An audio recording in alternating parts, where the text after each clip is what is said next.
Welcome to The Leap with Japa, the podcast that bridges continents and connects stories. Join us as we dive into the vibrant world of international education, explore diverse cultures, and share the extraordinary journeys of students far from home. Whether you're dreaming of studying abroad or already embarking on this adventure through other means, Leap with Japa is your companion in navigating the exciting, challenging, and transformative world of global education. Let's leap into today's episode.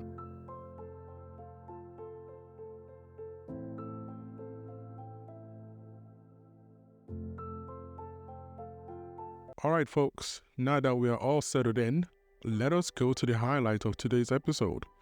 I'm incredibly excited to introduce a special guest who's joining us from the University of Southern California. He's not just any student, he's someone who's currently walking the path that many of you dream about. A grad student immersed in the vibrant academic life at USC. Today, he's here to share his journey with us, the challenges, the triumphs, and everything in between. Think about it. What is it like to study at a top US university? How do you navigate the complexities of grad school life, especially as an international student? Our guest has these answers and more. From the nuts and bolts of the application process to the day-to-day experiences of campus life, his story is a treasure trove of insights. This is not just an interview, it's a window into a world many of you aspire to be part of. So if you're gearing up for your grad school journey or are still in the fence about taking that leap, this conversation is something you won't want to miss. Grab your notebook, you might want to jot down some of these golden nuggets. Without further ado, let us welcome our guest from USC. Get ready to be inspired, informed, and perhaps even surprised by what life at a US grad school is all about. This is Leap with Japa, bringing you closer to your academic aspirations. Let's dive in.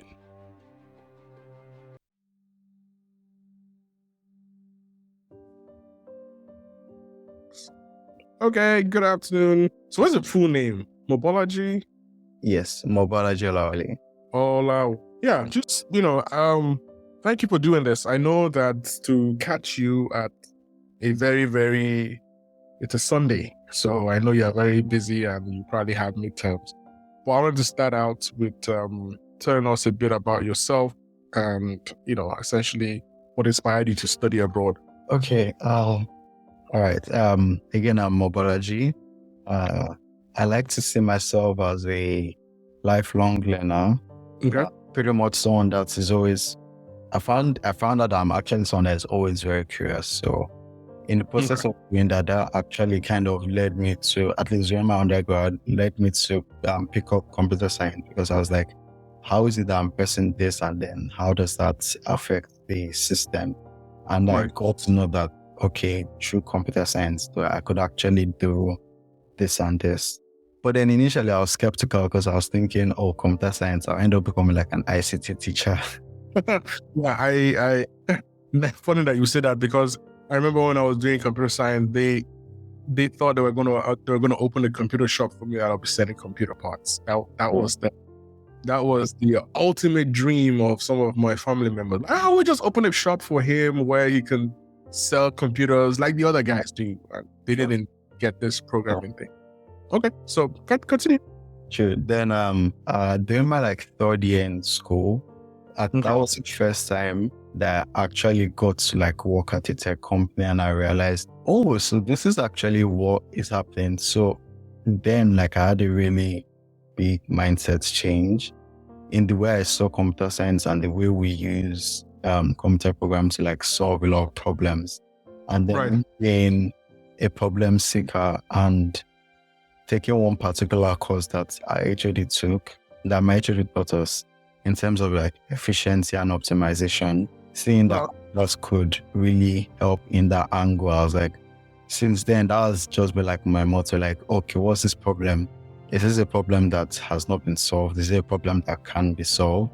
Or is it a problem that already has a solution? And there's no way that I can make this more optimal. So those are some of the bad things that were in my head. So for a while, I was just picking up, learning different things, learning different languages. Okay. Then even coming out of school, worked with Flutterwave. Okay, so wait, before Flutterwave, you said you worked your third year? Oh, yes. Where was that? What did you do? I was at Blue Chip Technologies. Okay. I worked as a software engineering intern. Okay. Thankfully, I was able to join. There was these projects that were trying to help the clients with, so I was able to join, and that was really where I got my experience because that was the second time actually that I got an experience working with a client and like trying to build a software solution. What kind of software? Web, hardware? What kind of software was this? Yeah, so it was a web solution. It was more or less replacing the different, like we had a desktop solution at the time. Okay. It was legacy. And then being that they were trying to expand, the desktop wasn't going to cut it. So Okay. So that was, and then being on that team, like trying to build that solution, really then exposed my thinking and my perspective towards like software engineering as a whole. Okay. And then even working at Flutterwave, like backend engineer, then the shift changed again because I'm like, okay, now, so it's one thing to make a solution, but then it's another thing to make a solution for thousands, millions of people. And find out everybody's getting similar experience. Right. I was like, all right, that's good. And then I was like, but then in school, there's like this manual that you follow. Okay, in your first year, you do this. In your second year, you do this. In your third year, you do this. And then you enter the real world. There's no manual. Like, there's just this open valley. Choose your paths. And go. You keep going. So I was like, okay. So now there are two things. How am I going to get a deeper understanding as to how, like a more advanced understanding as to how the computers work, more than what I got in undergrad? And the other question was, how am I going to get this business knowledge, like business understanding, so that I know that what I'm doing isn't just like a normal software, but then it's actually affecting a particular business operation, a particular business in terms of like how that can help them gain more revenue or get more potential customers.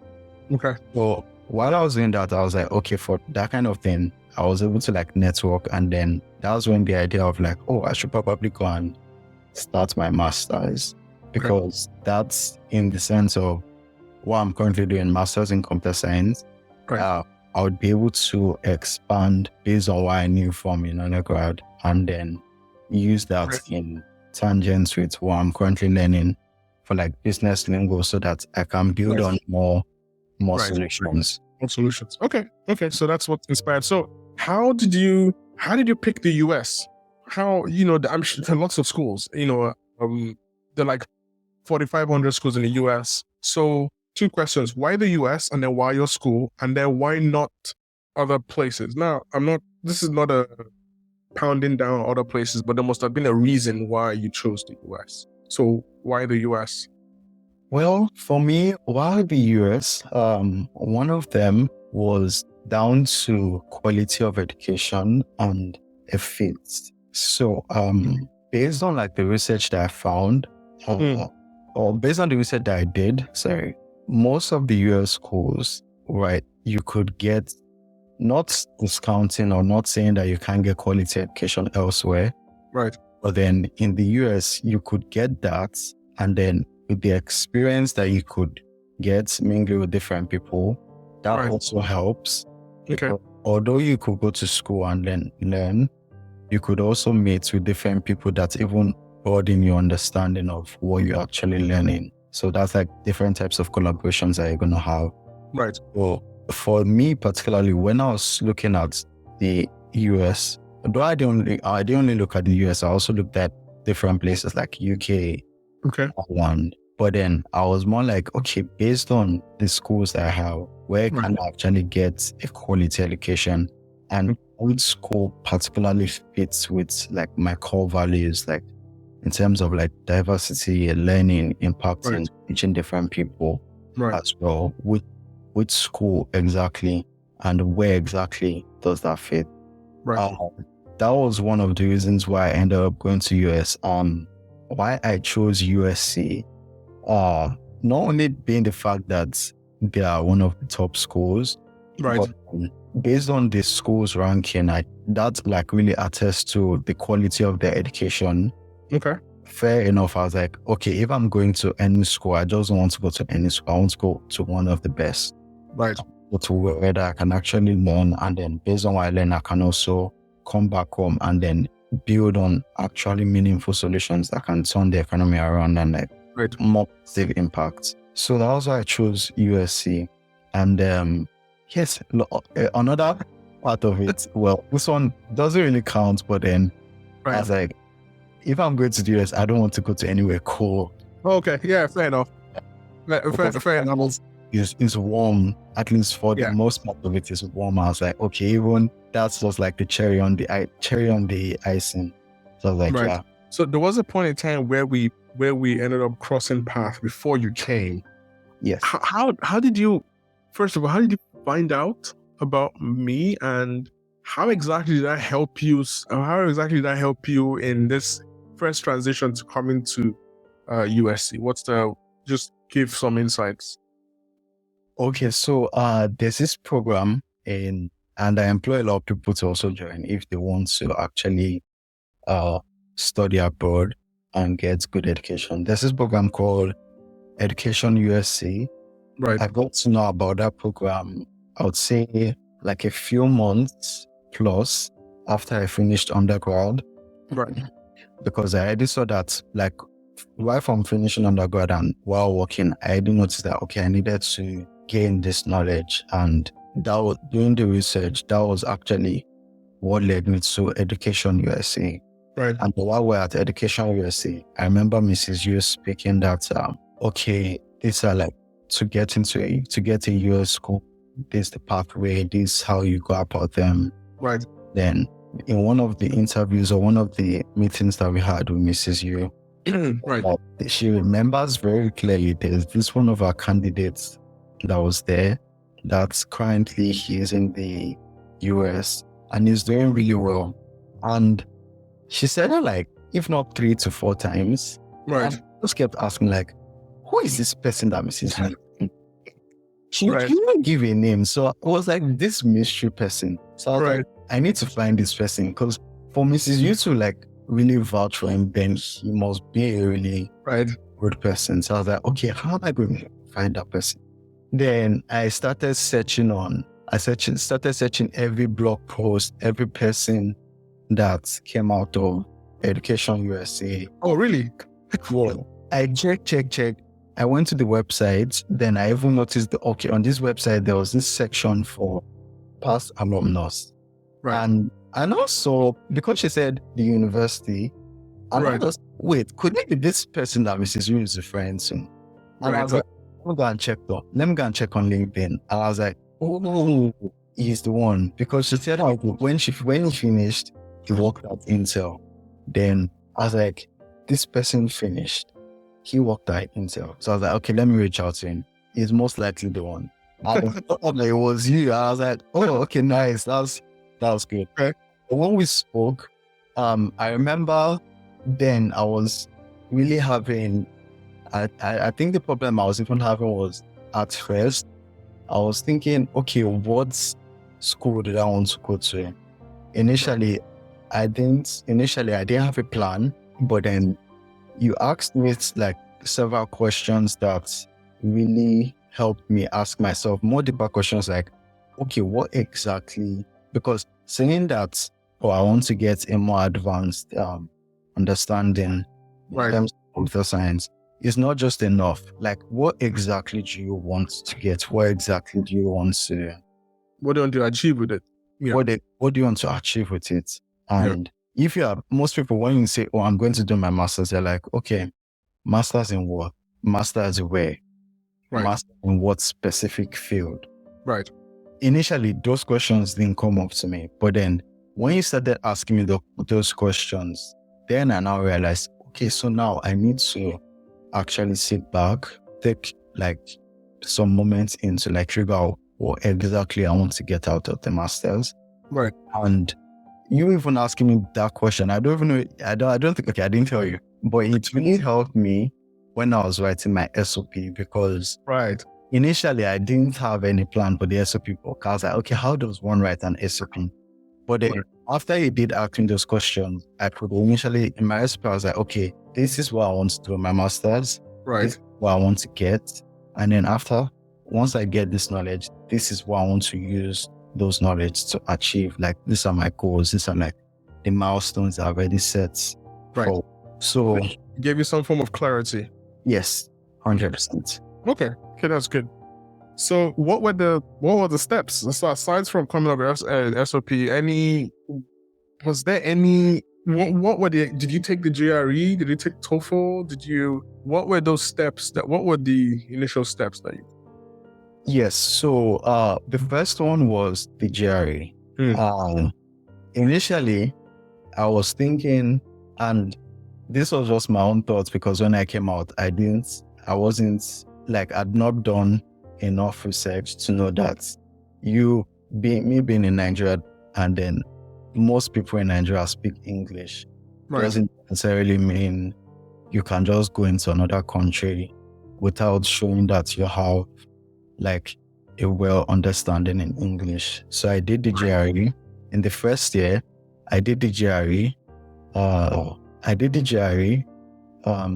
Then I also did, that was like, that first year, I did the GRE, but I'll say that first year was like a year of clarity for me because even though I was already preparing to apply, I ended up not applying because like coming out of school, I ended up not applying because that was like, I used that entire year to try and figure out or answer that question that you asked because while getting close to the admission, I was like, nah, I can't apply now because I can't specifically say this is exactly what I would want.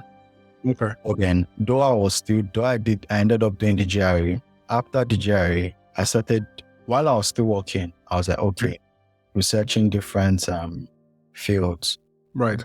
Researching different aspects. Is the master's right for me? If the master's not right for me, what knowledge can I gain? Understanding can I gain? Okay. I initially now figured out, okay, there are two areas I want to go in depth into. There were three. Do I want to go into just normal software engineering or I want to go into AI? Or I want to go into blockchain? Right. And I was like, okay, is it possible that one can do all three at the same time? Question. Yeah. I remember, I don't know if you remember, I asked you that question that, is it possible? Because I was like, nah, all of them seem really interesting. Those are like my core interests. But then at that time, it just showed that although I was able to like really narrow down, I'd not fully narrowed down what exactly I wanted to do. So I then still took some time back, did more research. I was like, okay, I'll go with AI. Do artificial intelligence. Which was, at the beginning, it was different from what I initially thought about.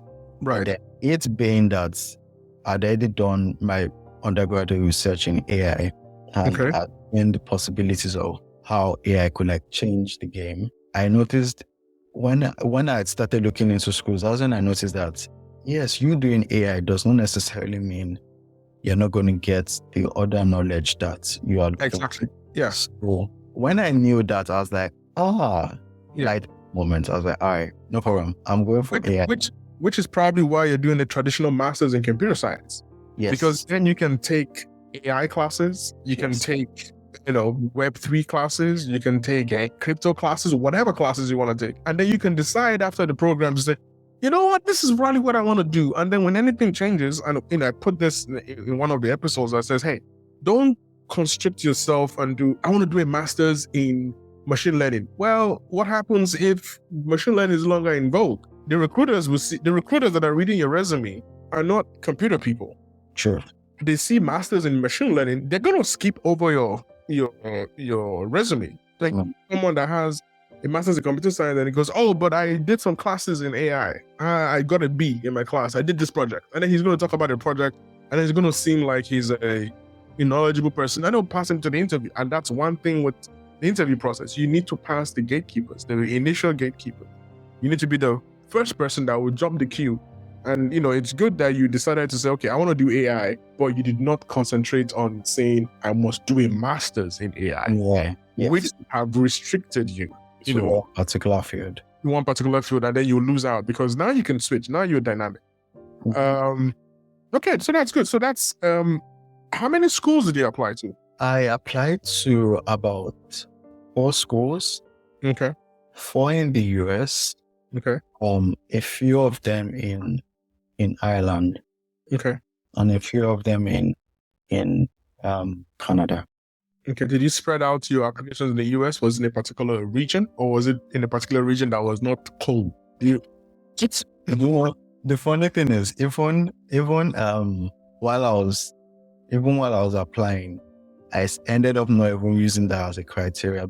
Okay. Yeah. I was like, so I can't use that as an excuse. I mean, it would be nice, but then right, as an excuse. So the way I spread out my application was like few top schools, and lower schools. So as aspirational schools that you'd aspire to be in, schools that you can get, and schools that you totally know that you can get into. Yes. As opposed to just, looking at, and that's one thing most people have problems with. They only apply to the aspirational schools, and then they ignore the schools that they can actually get into. The schools that, no brainer, I'll get into this. Okay, so what was your first impression? There's always this notion, there's this picture that you have in your mind. You've watched action movies, you've watched tech movies, and then you get here. What were your first impressions upon arriving, and how did you cope with the adjustment? First impressions, when I got here, right? I know this is sound very local, but I was like, it's fine. There's no keke to help me carry my load. Help me carry my load from the bus stop to my apartment. Right. But in terms of like the environment, it was very, I was like, this is very, very different from what I'm used to. Right. Which is what were you expecting when you say this is different from what you're used to? What do you mean?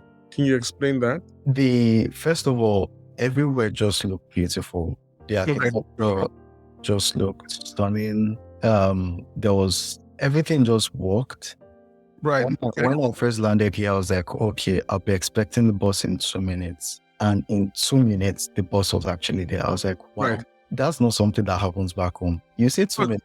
So this is Southern California. So maybe you need to explain where exactly you are in Southern, because this is the University of Southern California. So it's a converted school. I know one of the Obama daughters finished from there. So it's you have the high players. I know Dr. Dre's daughter went there as well. Has something to do has something to do with the musical school. So describe the setting where you are, so that people will understand when you say it's beautiful, because I know Southern California is beautiful. I don't like LA, but you're in LA area-ish. I'm a San Diego man. I live up north. So, but just describe what you mean when you say it's a beautiful architecture, so people understand what you mean. So the thing about USC in particular is we have a thing for red bricks. So that's the first. Every single building has a red brick on it. Interesting. I didn't know that. Okay. Our color is cardinal and gold, so it kind of also ties in. There's a color called cardinal. I don't know what that is. It's kind of like wine red. First for me, okay. When I first got there, that's what I said when I first landed. That was the first thing that struck me. Initially, I was like, there is a lot of material in this earth. You could choose any other material. Why is every building having the same color? Right. So everywhere is cardinal and gold, red bricks. The architecture doesn't particularly look too modern. I like the way they still reserve the antiquities in those architecture whilst introducing like different modern aspects into it, but it doesn't overshadow the way the actual school came up to be. So, and one thing I know is almost in every place that you go to, there's a water fountain, which is really nice because it's actually always cool at the water fountain. So there's a lot of water fountains, a lot of statues, Right. a lot of statues, a lot of greenways, a lot of open places that people can connect. Right. I remember when I first came, after I came, that same day I was like, okay, I probably need to try and I need to get something. And I walked in. So there's this thing that we call the USC village. Okay. So basically that's where most of the undergrads stay. And that's the place where most, at least when they're not on campus, that's where most students all come together to like interact, mix, have a chill. If you want to buy anything, most of all the stores are right. Okay. So, and there in Nigeria, I hated pigeons, but then the pigeons here are nice. Pigeons here are nice. So there's this few ball fountain there, which like at the dead center of the entire village. Because villages, I think, it's like a triangle kind of shape-ish. Okay. And there's this fountain. There's a fountain there. They have a lot of sitting areas there. If you want to get like a sun bath, just go there. You get a sun. Okay. So that's how you kind of coped with your initial. So any surprises, any cultural surprises or experiences, and how has it impacted your perspective? Well, yeah. So the other thing is when I was coming here, I was thinking, because a lot of the people, at least when I read, I was like, oh, a lot of people that in the US are really open. And then when I came here, I mean, for the first few weeks, yeah, people were open. Right. Then after a while, I noticed they were not as, or at least the expectation as to how they were open was not what was happening. Right. Where maybe, oh, if you need help, oh yeah, sure, they're willing to help you. Right. But then let's say you can't just, I mean, normally true, you can't just walk up to a stranger and want to make friends with them. But then like doing classes, I was like, oh, okay, hey, we're in the same class, we're going to most likely see each other every single other day. Right. So I was like, okay, let's stay friends. So I think, yeah, that was for me, that was the cultural shock, being that people were actually more closed up than out. Maybe because we're all new and we don't really know each other, and maybe over time people open up. But then initially I was thinking, oh, everybody's going to be open. Right. I'll just make up 3 new friends. Right. That didn't happen. No. Okay. Okay. The other thing that I wouldn't say is a cultural shock was, I was also like doing my research. I wasn't too keen on diversity. Like open to anyone, open to any place. Mm-hmm. So I knew that, yeah, coming into US, although USC is a really diverse school, you will see, I've met a lot of different people here. Right. But when I did my research, I didn't know that the school didn't have a lot of Black people. So when I came here, I wasn't really expecting to see that many. But then turns out I was wrong. Oh, okay. So lots of people of color and it's diversity. It's diverse, rather. Okay. It's diverse. So when I got here, I was like, now I just feel like every day I'm always telling myself that, oh, when I look back in the future, when I look back to this particular moment, I was like, wow, different calibers of people, different people from different cities. You see, to me, I was just like mesmerized because I'm like, there are some other universities that are not necessarily like that.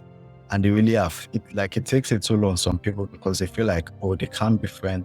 They can be friends with some people, but they may not relate to the extent as, because they're not coming from the same background that you're coming from. But then here, at first I was thinking, oh, I'll probably feel that way. But then, no, I was wrong because even in the first week, when I was coming from my department, I saw a few, like 3 or 4 gentlemen. They were all just near one of our department buildings. They were all discussing.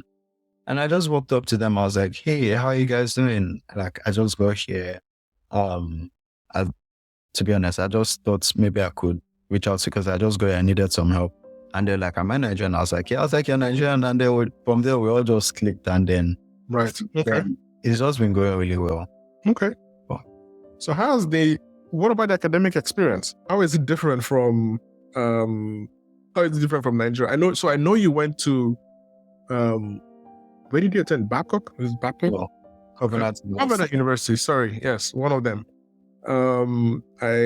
So how is it different? How is the teaching style? So I don't know how Babcock or Covenant University teach. I in school that I went to a public Nigerian university. So, but you would have a very good.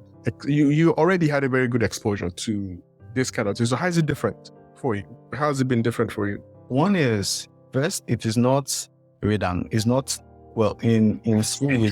There's this phrase that we call la cram la pour. Oh yeah, I was gonna say it's not read and pour. I knew where you were going to. Did you have that in Covenant? For me, there were difficult courses that it was just you had to do that. It's easier for me to just cram and pour. You understand it here, but then that was even one of the more reasons why I actually wanted to come to a US school, because that is a different thing. When you understand why things are working in a certain way, then it's easier for you to build on that.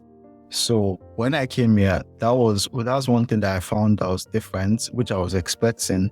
Okay. It is less cramming, but more practical. If they explain something in this particular format, they have a reason why they explain it in this particular format. Right. So that you can understand it and then like tie it to your experiences. So one of them was that I just finished the analysis of algorithms. Oh yeah. Very, very interesting graph. The thing is, for that course, initially when we started and I went through the curriculum, I was like, it feels a little bit too theoretical. Yeah, it is. It's actually a theoretical class. It's not a practical. It's actually a math class. Yes. So for some interesting reason, analysis of algorithm is actually more math than computer science. Sure. But you will be surprised as to how in while we're trying to solve some assignments and some different projects.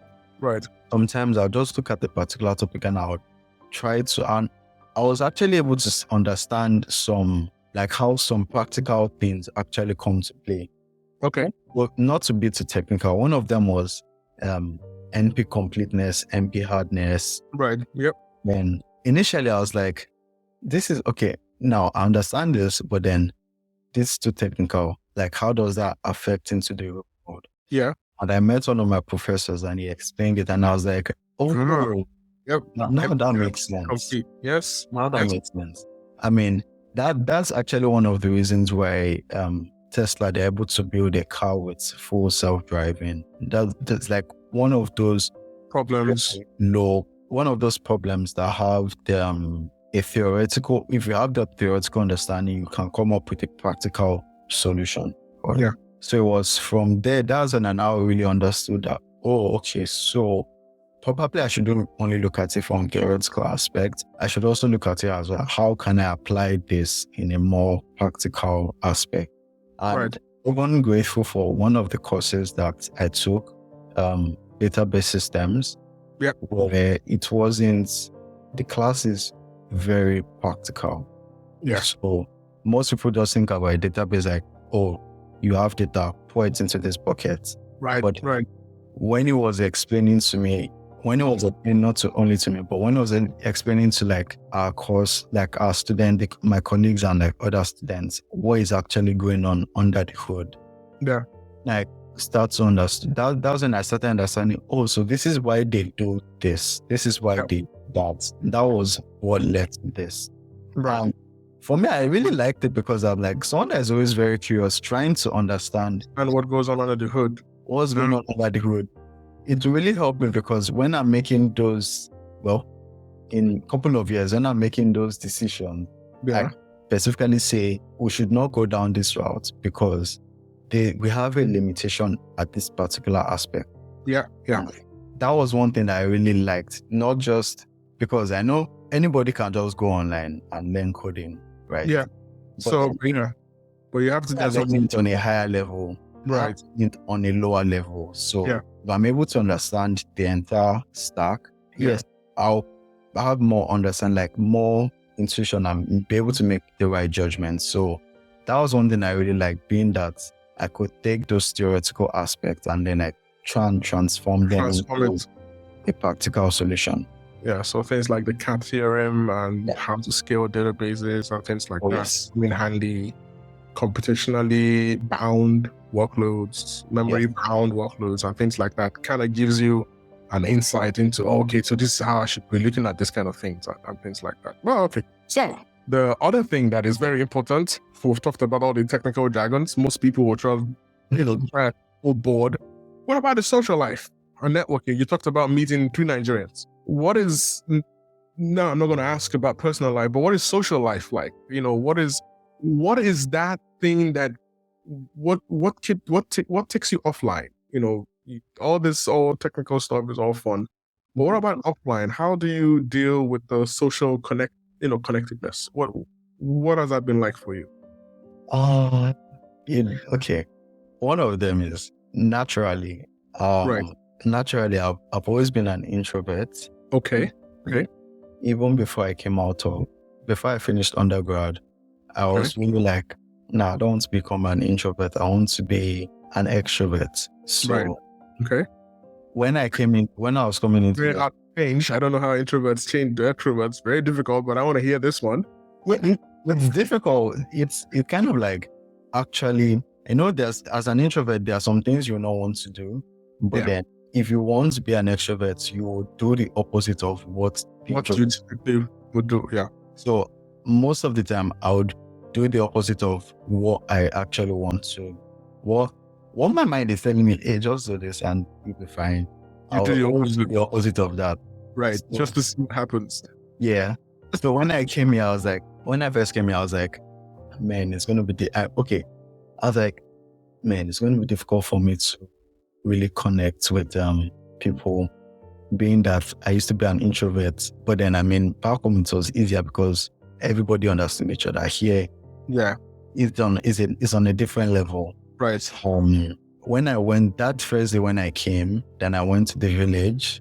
I was just walking back, and then someone just stopped me, and they were like, "Oh, stop!" He stopped me, was like asking, "Oh, if I'm interested in this particular town." I was like, "Oh yeah, yes I am." And then from there we just continue talking, and now we're like really good friends. Oh, nice.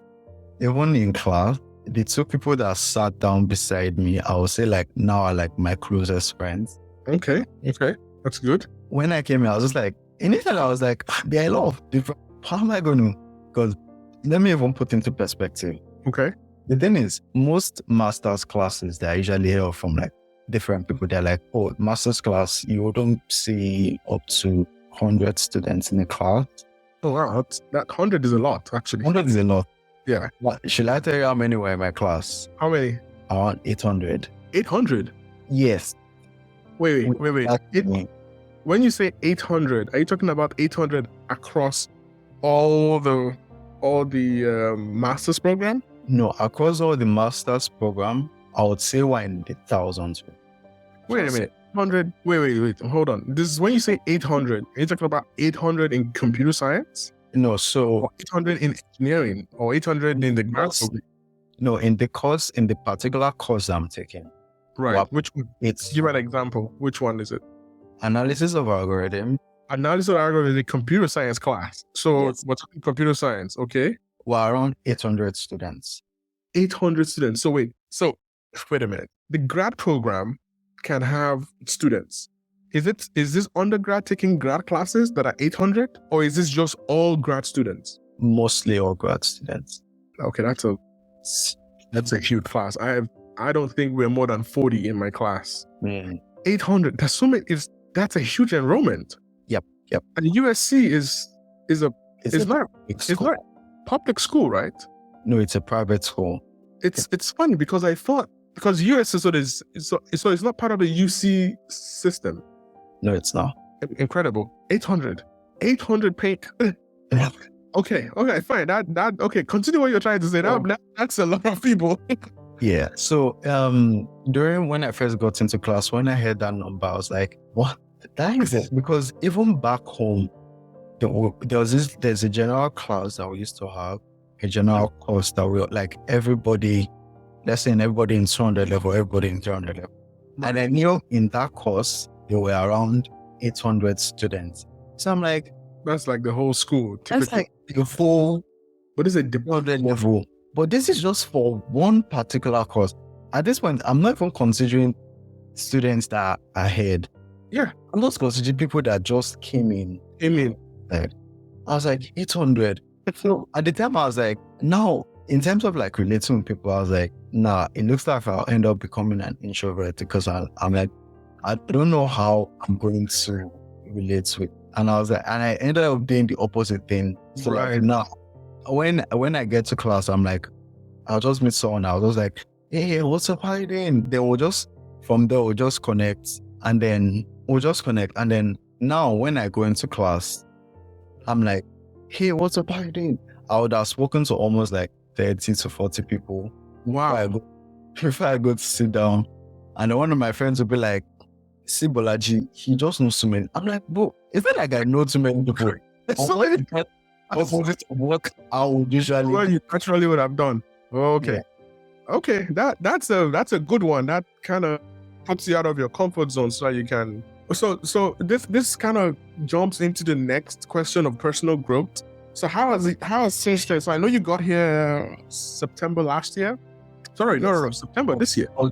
No, I got here August. Oh, sorry, August. Wow. It's been a while that I can't even forget.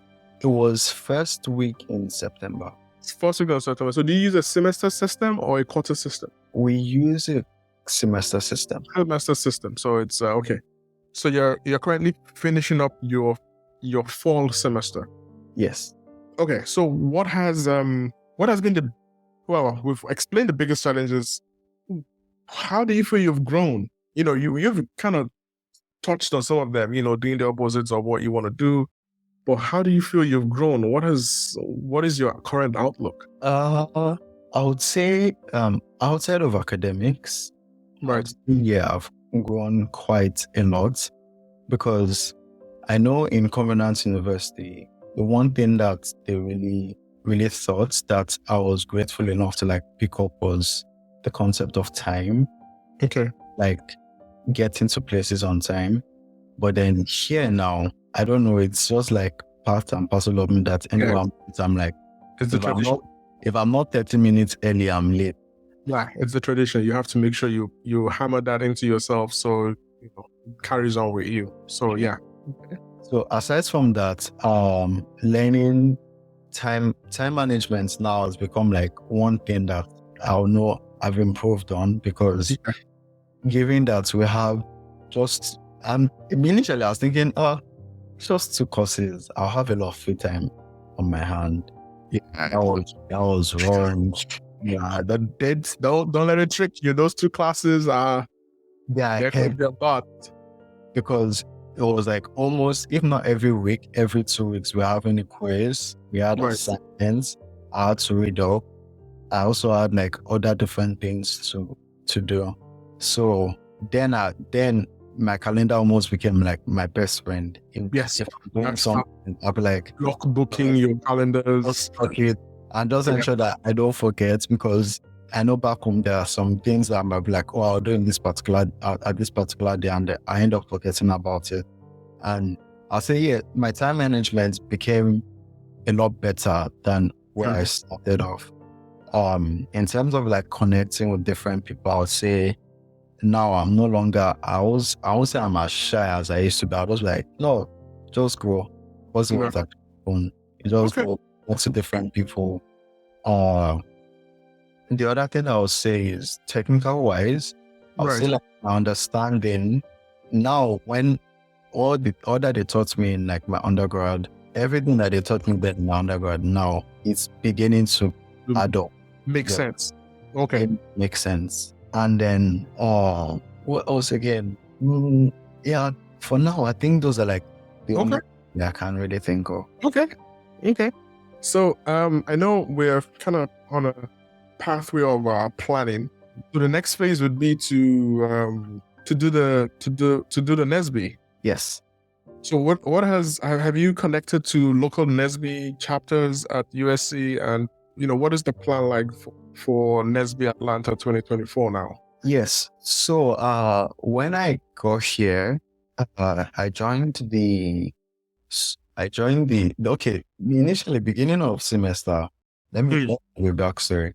Beginning of semester, because I was able to plan my time, I won't say too well, but I was able to do it efficiently. Okay. I was able to attend a lot of events that were occurring on campus, and Okay. gave me more room to like connect to different people. Okay. When there was this particular event that the NESB, at least the USC chapter, they were there. So Okay. there on, I joined the USB NESB chapter. Okay. Well, I've been attending their meetings. I think it's every Monday around 7 p.m. Okay. So, yeah, I've been joining that. And then because all of these events that I've been like attending, I met with different people. Okay. I ended up speaking with one of the senior directors at Center for Engineering Diversity. Okay. That's good. I didn't know that he was like the senior director. Okay. Until like after the entire event, I was like, we got our contact details. I'm like, okay, I'll connect with him after. Okay. And I just checked him up, and I was like, oh, he's the senior director. Wow, that's interesting. So it was from those relationships that I then I was able to like go to his department was the one that was able to fund me to go to some different conferences. Okay. But in terms of the plan, now that I'm part of the USC NESB chapter, Right. I know the school has funds to send a few students to NESB, the 50th one that is coming up next year. So I've already sent in my application for that one, just waiting for a response. Hopefully I get it. Else, there's always going to be a plan B. There's always going to be a plan B to make sure you know. There's always a plan, yeah. Okay, and so like I mentioned earlier to you prior to starting this, we're going to be following, how things are. So to just try and see where you are, what's the update. But in conclusion, so this is it's called Leap with Japa. So a lot of people typically, they leave Nigeria and everybody just disappears off the radar. So everyone's just, huddled down. The aim of the podcast is to just ensure that we can share these stories so that people would actually understand, hey, there's a plan that works. There's something that you have to do. You have been proactive. You met a senior director that you didn't know he was a senior director. Mm-hmm. And if you had just said, well, let me just face my studies, which is good, you should, but there's this other half of the plan.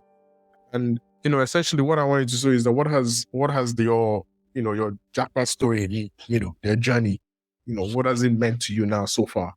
So far, the good thing is I'm catching you very early so that people would not think it's, he was just lucky. So far, as at right now, in December of 2023, what has your journey been like so far in this first quarter of, your Japa story so far? Well, one thing is, I always tell a lot. I remember I told a lot of my friends, and I still tell them. Right. I particularly told them that, see, it's a journey. I call it, on my LinkedIn, I called it the journey from moving from an eagle to a Trojan. And the reason why I say that is because being an eagle, like Covenant University, they do eagles. Most students are referred to as eagles. Here is called a Trojan. Right. When I tell students that it's less of a journey of just leaving the country, but it's more to actually finding my calling. Right. Only finding my calling, also learning, more importantly, learning and seeing how I can impact other people's lives, how they can learn from like my footsteps, how they can learn from my mistakes, how they can learn from, because that's how we all end up going to grow. And when I do that, the journey is such that I'm always looking for trying to be the best that I can be, join the best, learn the best, Right. and mingle with a lot of other people, so that those that don't have the opportunity would have the opportunity in some particular way. Right. When I told them that when I'm living in Nigeria, open to come back, I'll come back, put some necessary things in place. Right. Like there's this one, I don't know if I didn't tell you there's this if I and a few of my other friends Right. started this kind of like a small company. Okay. Boys, when students enter undergrad, we try and teach them what they are going to be expecting when they are finishing school. Oh, okay, that's good. Like a whole 4 years. I got that knowledge when I was about to finish school. Right. And I was thinking, is it too late for me already? Because when I came into the US, that was a yes. Now that's a shock that that's a shock that I didn't even know. Because when students were coming into, like when undergrads, freshmen are coming here to US, they are exposed to a lot of opportunities. Right. Such that by the time they are finished school, they have an idea of what they want to do and how they are going to get there. Right. And they have like 3 to 4 years to decide the path that they are going to take. Correct. But then back home, it's different in the sense that you don't know about that. You only get to know about that when you are leaving school. And the timing is too short to really say, okay, this is exactly what I want to do. If you've not thought about it from like the beginning year, it's going to be difficult for you. You end up saying, okay, this is what I want to do. But then why do you want to do that? You wouldn't really be able to answer that. Right. That was what we're trying to solve. Like, can we bring the education further backward so that when people are coming in, when people are joining, we'll be able to teach them, let them, like, this is what you need to do. Right. These aspects that you want to do. This is aspect that you want to learn. Right. I now going through this journey.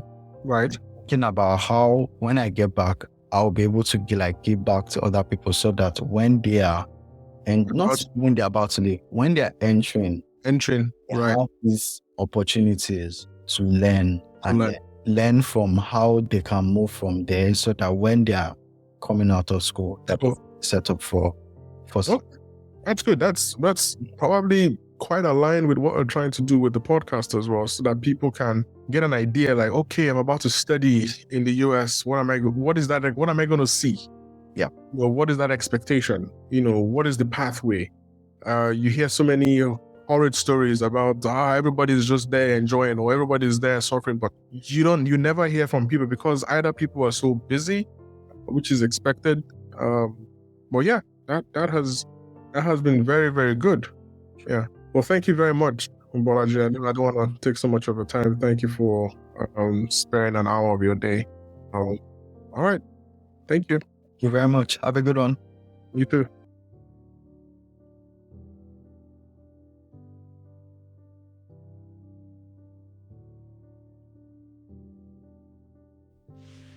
Thank you for tuning into this episode of Leap with Japa. I hope it brought you valuable insights and stories that resonate with your journey. If you have any thoughts to share, questions, or want to send a voice note with your feedback, please visit our website at leapwithjapa.io. You will find a contact from there. I would love to hear from you and feature your voice in a future episode. Don't forget to subscribe to the podcast on your favorite platform, some of which are Apple Podcasts, Spotify, iHeartRadio, or Player FM. Your subscriptions and reviews help us grow and reach more listeners, and I truly appreciate each one of them. Also, check out our merch store on leapwithjapa.io website for some cool t-shirts and hoodies. Perfect for showing your support for the show. Stay tuned for our next episode, where we'll dive even deeper into the experiences and challenges of international education and careers. Until then, keep leaping forward, and thanks again for being part of the Leap with Japa community.